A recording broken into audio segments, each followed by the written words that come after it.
सब कुछ फाड़ डालिए। Thank you so much.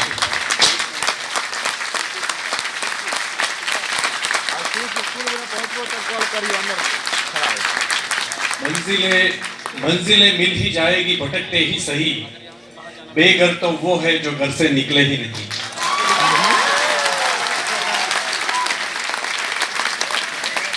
तो भले ही आप 200 किलोमीटर, 400 किलोमीटर, 600 किलोमीटर भटक रहे हो, ये मेरा दावा है कि आज के बाद आपको मंजिल जरूर मिलेगी।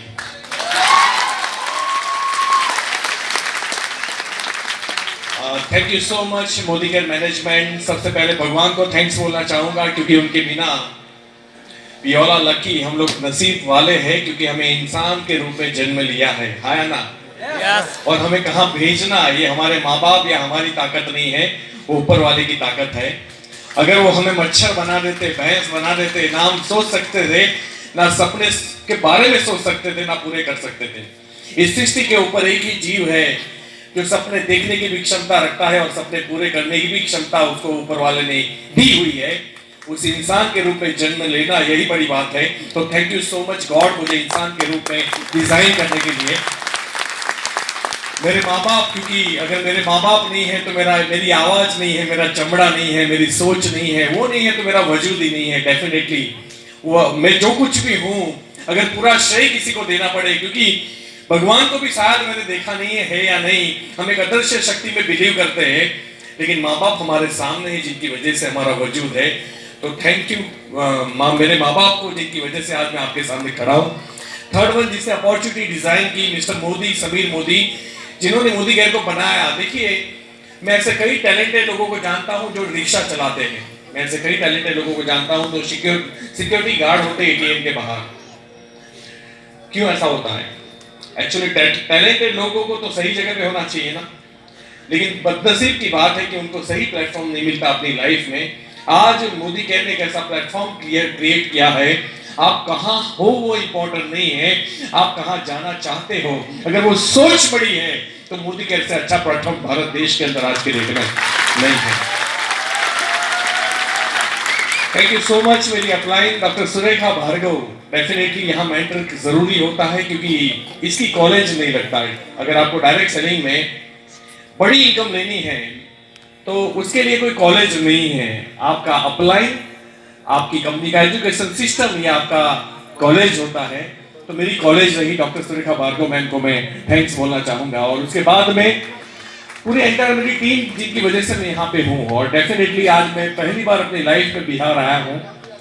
वैसे आपके बहुत सारे आईएएस आईपीएस ऑफिसर मैंने देख लिए हैं, लेकिन मुझे कभी बिहार आने का मौका नहीं मिला। तो अविनाश जी को बिल्कुल थैंक्स बोलना चाहूंगा मुझे यहाँ इनवाइट करने के लिए। और मेरे पास डेफिनेटली अपनी टीम के लिए टाइम नहीं होता, तो फिर भी अविनाश में कुछ ऐसी बात होगी जो मुझे अट्रैक्ट की।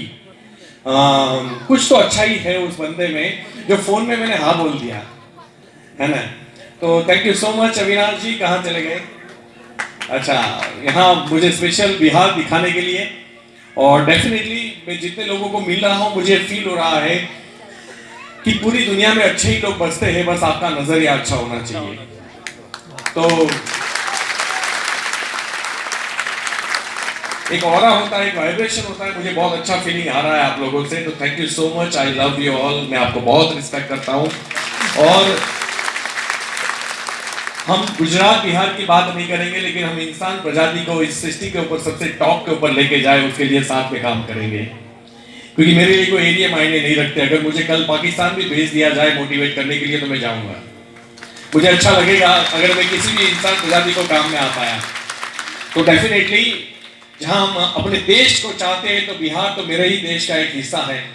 तो उसके लिए तो ठीक है, ये तो मैं अपना समय दे रहा हूँ, लेकिन वक्त आने पर अगर आप सबका भला होता है और हमारा खून भी बहाना पड़े तो डेफिनेटली बहा देंगे। Thank you so much. मेरा नाम अल्पेश गज्जर है और मैं बड़ौदा से हूँ। मेरा नेटिव प्लेस नडियाद है और नडियाद के 10 किलोमीटर दूर एक छोटा सा गांव है जहाँ मेरी परवरिश हुई, जहाँ मैं बड़ा हुआ। हम लोग जब पैसे की बात करते हैं, मैं आपको बता दूं, मोदी केयर में मेरी ज्वाइनिंग डेट है 21 अगस्त 2013, यानी कि आज से 5 साल पहले मैंने मोदी केयर को स्टार्ट किया था। और 5 साल के अंदर मैंने 5 करोड़ से ज्यादा रुपए मोदी केयर से कमाए हैं। मेरी इनकम टैक्स डिपार्टमेंट का जब आपका टीडीएस करता है तो इनकम टैक्स डिपार्टमेंट में वो जमा होता है, उसकी रिसीट आती है, उसका नाम है 26AS। 26AS का रिपोर्ट मैंने अपने फेसबुक के ऊपर रखा हुआ है, आप पढ़ लीजिएगा। मेरी लास्ट 1 साल की इनकम मोदी केयर से 1,46,25,000 से ऊपर है, यानी 1.5 करोड़ के आसपास। और अगर किसी को ये लगता है कि मुझे बहुत अच्छा बोलना आता है इसलिए मैंने पैसे कमा लिए, सर मैं आपको बता दूं, जब इस बिजनेस के अंदर मैं आया था फर्स्ट टाइम मुझे ऐसे माइक दिया गया था, मुझे आज भी याद नहीं है मैं क्या बोला था, लेकिन जाते जाते किसी ने यहाँ लेफ्ट में से पूछा था कि अपना नाम तो बताते जाओ, तो मुझे इतना याद है कि मैं अपना नाम भी नहीं बोल पाया था। और जब मैं स्टेज के ऊपर खड़ा था मेरी जमीन हिल रही थी, मुझे फील हो रहा था ये भूकंप चल रहा है ना। आज भी ये 5 साल के बाद भी भूकंप जरूर चलता है, लेकिन मेरे पैरों में नहीं, जो सामने बैठते हैं उनके पैरों में चलता है।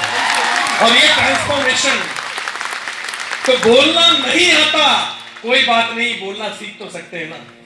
मैंने कभी कोई बच्चा माँ की कोख से चलता हुआ पैदा हुआ हो देखा नहीं है, बोलता हुआ पैदा हुआ हो देखा?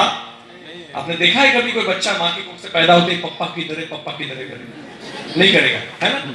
वो नहीं करेगा, बिकॉज उसको भी सेम प्रोसेस से गुजरना पड़ता है। मम्मा, काका, दादा, पापा वो ऐसे ही सीखते हैं। हर चीज अगर हम सीखना चाहे तो सीख सकते हैं, आया ना? आपको आज हो सकता है कि स्पोकन इंग्लिश में बात करना नहीं आता हो, मुझे तो नहीं आता डेफिनेटली। मुझे इंग्लिश नहीं आता, लेकिन चेक बहुत बड़े आते हैं। 12 से 15 लाख में महीना का लेता हूँ, 1 महीने की मेरी इनकम है।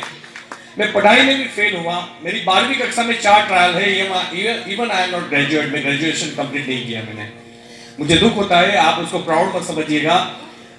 एजुकेशन मस्ट होना चाहिए लाइफ के अंदर, एजुकेशन विजन देता है, डिसिप्लिन देता है, लेकिन पढ़ाई लिखाई के बाद अगर तेरी सोच बड़ी नहीं है तो उस डिग्री को आग लगा देना चाहिए।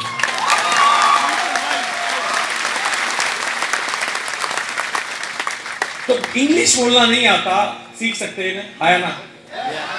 जो लोग यहां से अमेरिका या लंदन जाते हैं तो सीख जाते हैं ना जबरदस्ती, क्योंकि वहां पानी भी नहीं मिलता, वाटर नहीं बोलेगा तो, राइट? सीख जाएगा कि नहीं? अगर हमें कार ड्राइव करनी नहीं आती, हम सीख सकते हैं कि नहीं? Yes, definitely. अगर हमें तैरना नहीं आता, हम सीख सकते हैं कि नहीं? अगर हमें खाना बनाना ही नहीं आता, मैं मर्दों को पूछ रहा हूं, तो हम सीख सकते हैं कि नहीं?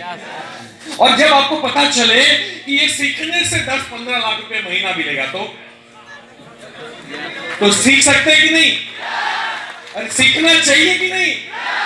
अरे सीखना नहीं चाहिए, मर मर के सीखना चाहिए, मर मर के सीखना चाहिए। तो मैंने सीखा, मुझे समझ में आया कि इसमें बहुत पैसे हैं ना, तो हर चीज को मर मर के सीखा। मेरे वहां भी लोग नेगेटिव थे, मेरे वहां भी लोग नहीं आ रहे थे, मेरे वहां भी लोग मीटिंग में नहीं आते थे, फोन नहीं उठाते थे, है ना? जुड़ तो जाते थे लेकिन काम नहीं करते थे, लेकिन हर चीज को मैंने सीखा ये कैसे होता है। और सीखना एक दिन में नहीं होता। अगर कोई भी चीज आप एक दिन में सीख सकते हो ना, तो एमबीबीएस बनने के लिए 7 साल नहीं लगाए जाते। बोलता कि बेटा तेरे 12वीं कक्षा में 100 में से 96% है, चल तू 2 साल में एमबीबीएस बन जा। नहीं भैया, आपके 100 में से 100 मार्क्स तो भी 7 साल ही लगेंगे, आपको 100 में से 70 मार्क्स है तो भी 7 साल ही लगेंगे। एक टेन्योर होता है सीखने का। जब मैं फेल हुआ, मैंने आईटीआई किया है। आईटीआई तो समझते हो ना आप लोग? आईआईटी मत समझ लेना। आईटीआई तालीम मतलब एक टेक्नीशियन खड़ा होता है, जहां प्लम्बर, वायरमैन। मैंने इलेक्ट्रॉनिक्स में किया था। मेरे बाजू में एक ट्रेड था, जो ट्रेड का नाम था प्लम्बर। प्लम्बर क्या करते हैं पता है आपको? हाँ, नल वल फिट करते हैं, राइट? और मैंने कभी किसी प्लम्बर को 5, 10, 15 लाख कमाते हुए नहीं देखा लाइफ में, लेकिन हजारों की मात्रा में हमारे देश में लोग प्लम्बर बनते हैं, जिसका पढ़ाई 2 साल का होता है। कितना? 2 साल की पढ़ाई होती है। हम मोदी केयर में 10-15 लाख कमाना चाहते हैं, लेकिन 6 महीने में डिसाइड करते हैं मेरे से नहीं हो पाएगा। 25 लोगों को कॉल करके डिसाइड करते हैं कि मार्केट पॉजिटिव है नेगेटिव। अरे भैया, तेरे ही नेगेटिव मार्केट के अंदर लोग आएंगे और करोड़ों रुपए छाप के चले जाएंगे। माइंडसेट मैटर करता है, माइंडसेट मैटर करता है। तो मैं इसलिए अपनी बात में कहता हूं आप लोगों से, क्योंकि यहां मेरे जैसे कई लोग बैठे हैं जो छोटे गांव से आए होंगे, जिनको ये होगा कि पढ़ाई लिखाई हो तो पैसे कमाए जा सकते हैं, जिनको ये दिमाग में ये हो कि बापू का अच्छा बैकग्राउंड हो तो हम पैसे कमा सकते हैं, जिनको ये हो कि बड़े शहर में बड़े मौके मिलते, छोटे शहर में नहीं मिलते या गांव में नहीं मिलते। तो मैं एक देहाती लड़का हूं। अगर लैंग्वेज की बात करें तो गुजराती हमारी नेटिव लैंग्वेज होती है, लेकिन आप अगर मेरी उस जमाने की गुजराती सुन लेते, जैसे यहाँ से बिल्कुल कोई आपके बिहार में छोटे से कस्बे से कोई आदमी आए तो उसकी भाषा कैसी होती है? हाँ, हम लोग उसको देख के बोलते हैं कि वास्को डी गामा, है ना? बस मैं वैसा था। मेरे स्कूल में, मेरे क्लास में मुझे वास्को डी गामा बोलते थे, क्योंकि मेरी लैंग्वेज देहाती थी। मेरा घर, मैं आपको बता दूं, हमारा खुद का घर नहीं था। मेरे पापा ने 50 साल किराया भरा है। किराया ज्यादा नहीं था, 50 रुपये था, क्योंकि वो झोपड़ा था। चारों दीवार मिट्टी की थी। कभी टेढ़ी बारिश आती थी, एक आध दीवार गिर जाती थी मेरे घर की। पूरा हमारी जो फुल डिश होती है गुजराती की, उसमें दाल, चावल, रोटी, सब्जी, सब कुछ आता है। सब्जी दो प्रकार की होती है, एक हार्ड कठोर और दूसरी ग्रीन सब्जी होती है। मेरे 20 साल के दौरान मेरी लाइफ में कभी भी ये चारों एक साथ नहीं खाए, और रोटी के साथ कभी सब्जी नहीं होती थी। तो मुझे याद है, गांव में छाछ फ्री में मिलती है, आपके गांव में भी मिलती होगी, है ना? लोग बनाते हैं तो आजू बाजू वाले को देते हैं, तो उस छाछ में हम रोटी डुबो के खा लिया करते थे। आप लोग जो फ्रैंकी खाते हो, हम उस जमाने में फ्रैंकी शुगर की बना के खा लिया करते थे, क्योंकि सब्जी नहीं होती थी साथ में। पापा ने मुझे इंग्लिश मीडियम में रखा था, और इंग्लिश मीडियम में फीस ज्यादा लगती थी, और मुझे याद नहीं है कि मेरे पापा एक भी बार सही टाइम पे फी भर पाए हो। तो मुझे फीस के लिए हमेशा बाहर खड़ा रखा जाता था।